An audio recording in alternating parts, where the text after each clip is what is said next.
tout le monde, c'est Thomas de la chaîne YouTube Wrestling Kingdom. Aujourd'hui on se retrouve pour la preview du pay-per-view Best in the World de la Ring of Honor, en sachant que le pay-per-view a été sold out et que c'est le premier pay-per-view de la ROH avec un public depuis le début de la pandémie. Donc du coup là je vais commencer par mon avis sur les matchs. Bon, le premier match sera un match tag team entre Brian Johnson, PJ Black contre les frères Briscoe. Bon, pour ce match, perso, j'aime bien les deux teams, même si j'ai une grosse préférence pour les Briscoe. Personnellement, je m'attends à une victoire des Briscoe. Bon, d'ailleurs, qu'on a eu un très bon match la semaine dernière où ils sont affrontés dans leur ferme. C'était un match assez divertissant avec leur père en tant qu'arbitre. Bon, bref, ça c'est hors sujet. Je pense leur victoire pour peut-être après, pourquoi pas, bâtir une rivalité entre Brian Johnson et PJ Black. Parce que bon, malgré que ce soit une bonne équipe, il y a beaucoup de tensions et bon. On voit clairement que Brian Johnson a une attitude de heel, PJ Black une attitude de face. Donc ça m'étonnerait pas que peut-être après ce match, une attaque de Brian Johnson sur PJ Black. Donc pour moi, victoire nette et sans bavure des frères Briscoe. Le second match est un match qui oppose deux anciens partenaires qui étaient avant champion Six-Man avec Bandido. Donc ça oppose Rey Horus contre Démonique Flamita. Perso, c'est deux catcheurs que j'adore beaucoup. Les deux, je les trouve super bien. Bon, je sais que ce match sera excellent. Il y aura de la voltige, de l'action. Ce sera assez fluide vu qu'ils se connaissent déjà bien, qu'ils sont déjà affrontés, fait équipe. Ce match-là, sur la qualité, j'ai rien à dire. Je sais qu'il sera excellent. Personnellement, j'aimerais bien une victoire de Démonique Flamita. Après, j'ai pas de raison particulière. C'est juste, disons, par préférence que j'aimerais peut-être voir, pourquoi pas, une mise en avant en solo de Démonique Flamita parce que j'adore sa nouvelle gimmick en tant que heel et tout. Donc, j'aimerais bien une mise en avant. Donc, je me dis, pourquoi pas une victoire en pay-per-view pour après se lancer sur un push solo, peut-être un titre, je sais pas, le titre télévision ou j'en sais rien, mais moi, j'aimerais bien une victoire de Démonique Flamita pour ce match. Le troisième match est un match tag team qui opposera donc PCO et Danielson contre The Bouncer. Un match qui peut être très intéressant car d'un côté nous avons les Bouncers qui sont quand même assez expérimentés en équipe, qui est une équipe assez badass, assez destructrice, excusez-moi. De l'autre on a PCO, ben, une légende du catch quoi, qui a plusieurs années de catch derrière lui. Et d'un côté Danielson qui est un tout nouveau venu à la ROH et d'ailleurs qui est pour moi un de mes favoris car je trouve qu'il a une gimmick unique. Pour ceux qui ne savent pas c'est quoi sa gimmick ou qui ne l'ont encore jamais vu, déjà je vous conseille de regarder ses matchs. Dan Hansen, c'est un peu une gimmick d'un diable, mais gentil qui collectionne les dents de ses adversaires. Pour faire vite. Perso, j'aimerais bien une victoire de PCO et Dan Hansen parce que c'est une équipe qui est, comment dire, assez différente sans trop l'être en fait. Parce qu'ils ont tous les deux un petit côté de folie, même si Dan est plus gentil que PCO. Mais j'aimerais peut-être une victoire de PCO et de Dan pour justement, pourquoi pas, par la suite faire une team sur le long terme qui je pense pourrait être vraiment pas mal et pourquoi pas rivaliser avec les champions de tag team. Moi je dis ouais, victoire de PCO et de Dan Hausen pour ce match. Le quatrième match est un des matchs que j'attends le plus entre deux de mes favoris de la ROH. Bon, d'un côté, on a mon catcheur préféré de la ROH, Flip Gordon, contre un autre de mes favoris, EC3. Ce match, je l'attends beaucoup car j'adore énormément les catcheurs. Vraiment, j'adore les deux. Que ce soit Flip Gordon, je l'adore depuis ses débuts à la ROH. J'ai suivi beaucoup de matchs de sa carrière, je le suis depuis très très longtemps.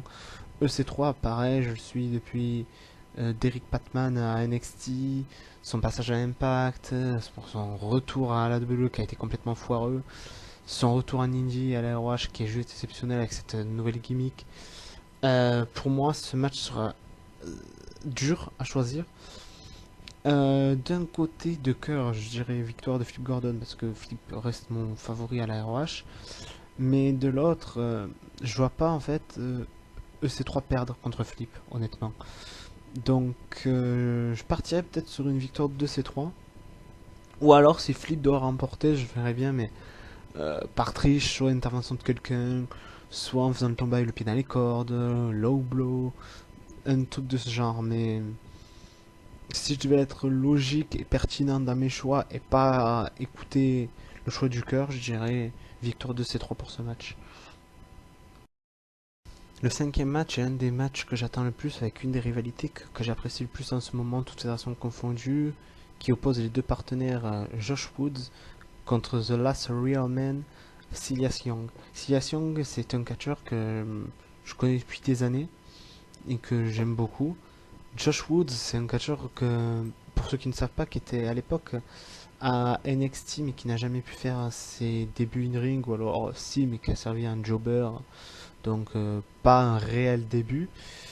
J'adore Josh Woods, là il n'y a rien à dire, je le trouve excellent. Ce match sera un last man standing match, j'ai oublié de le préciser. Les deux s'affrontent depuis maintenant quelques mois, voire ouais quelques mois. Euh, Personnellement, même si Silas Young a plus d'expérience dans ce style de match, sans disqualification, etc., je partirais sur une victoire de Josh Woods parce que je trouve que Silas Young, c'est un des meubles, disons, de la ROH. Il n'a pas besoin de victoire pour être crédible. Que Josh Woods, bon, il n'est pas là depuis quelques semaines, mais c'est un des jeunes et des futurs de la Ring of Honor. Donc je me dis, quoi de mieux qu'une victoire un pay-per-view devant le retour des fans. Personnellement, moi je partirais sur une victoire de Josh Woods pour le mettre en avant. Parce que je trouve que, voilà, comme je l'ai dit, Silas Young n'a pas forcément besoin de victoire pour être crédible. Donc pour moi, victoire de Josh Woods. Le sixième match est un match qui risque d'être fort intéressant, qui va opposer Jay Lethal contre Brody King, qui sont tous les deux euh, membres de deux clans différents. Personnellement, Jay Lethal, bon, pas présenté, hein, un des visages de la Ring of Honor, un des meilleurs catcheurs du monde. De l'autre, Brody King, un catcheur que j'apprécie tout particulièrement, que ce soit à la ROH ou à la New Japan. Euh, je pense que ce sera Jay Lethal qui remportera le match, mais j'aimerais tellement une victoire de Brody King.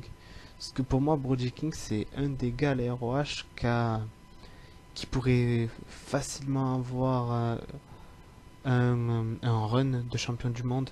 Bon, même s'il a déjà eu sa chance contre Rush, mais je pense qu'avec Brody King, ils peuvent vraiment miser beaucoup sur lui.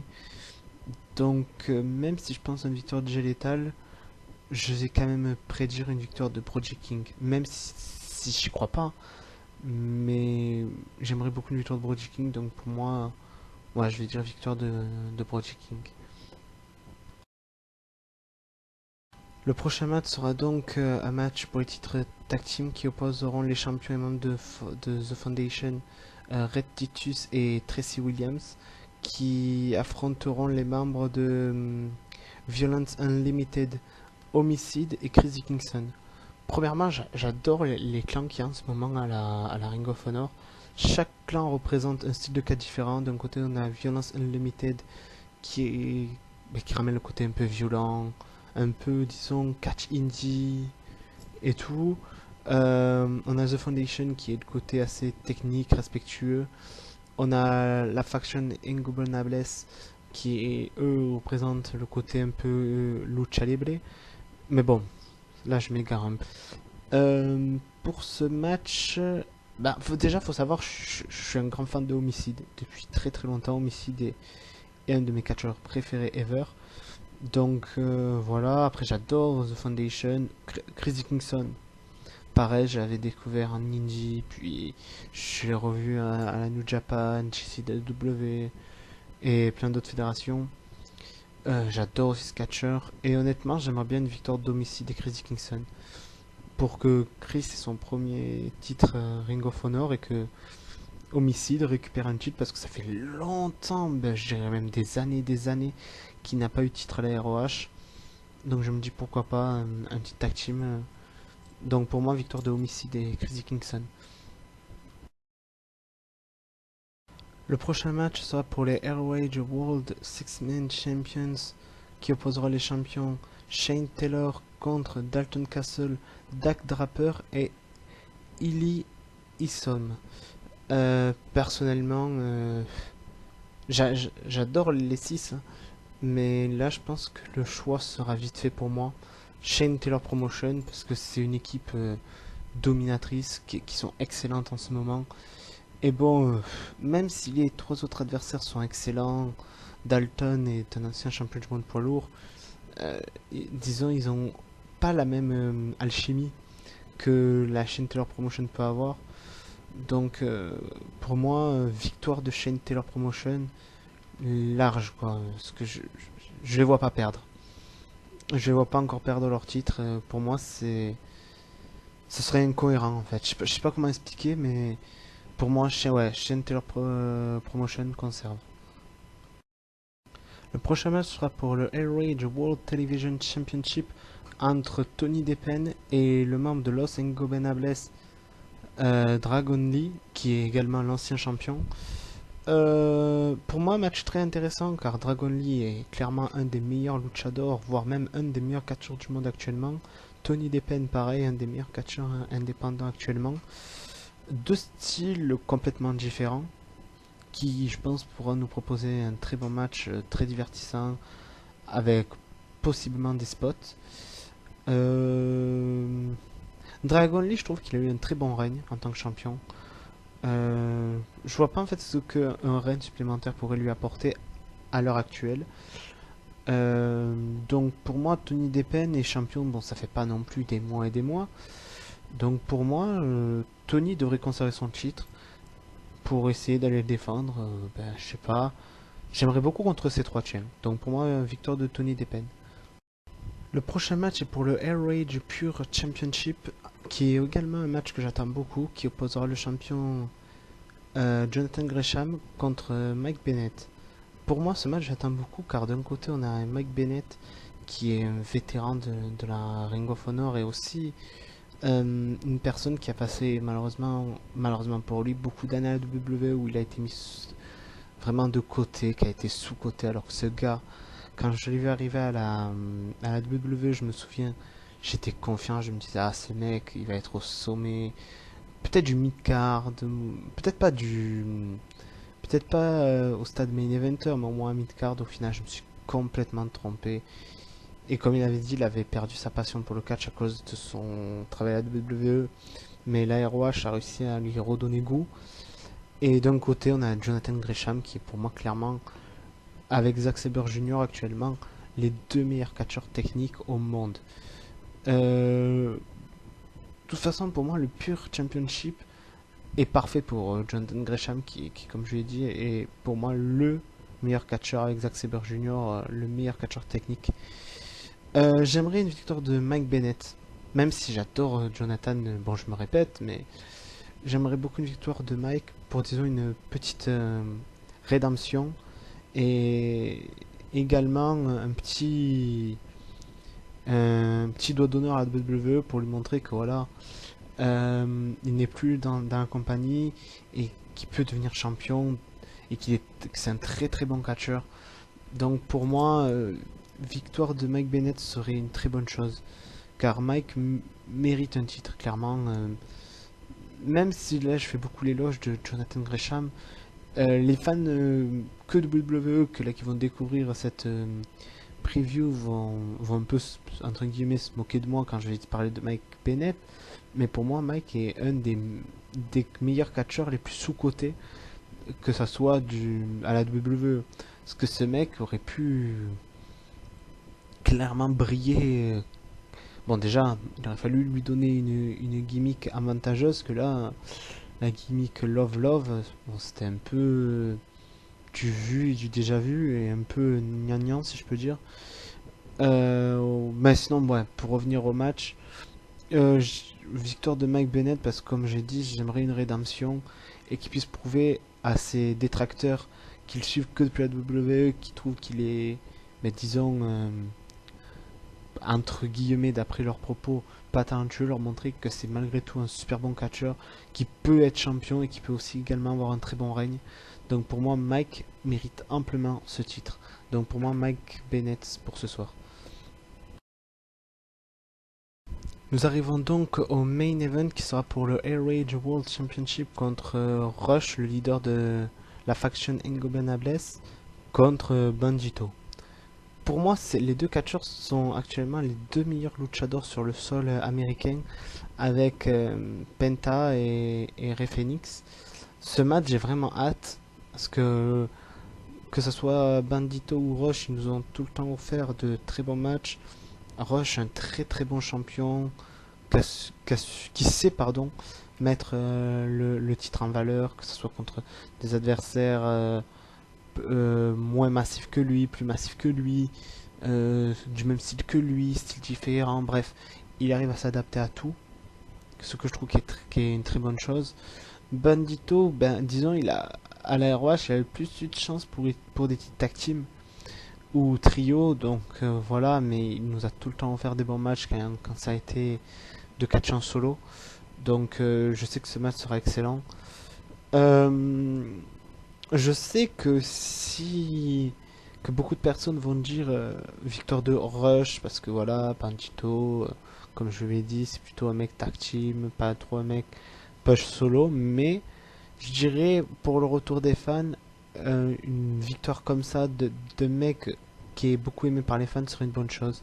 Donc pour moi, ce soir, victoire de Bandito et Bandito, nouveau Air Rage World Champion pour moi. Voilà, c'est la fin de la vidéo, j'espère qu'elle vous aura plu. N'hésitez pas à dire en commentaire ce que vous pensez de mes pronostics. Dites vos pronostics également si vous êtes d'accord ou pas avec moi. Si vous allez regarder le pay-per-view en direct ou en différé ou que vous n'allez pas du tout le regarder. Donc n'hésitez pas à liker, partager, commenter. Et on se dit à plus dans une prochaine vidéo. A plus.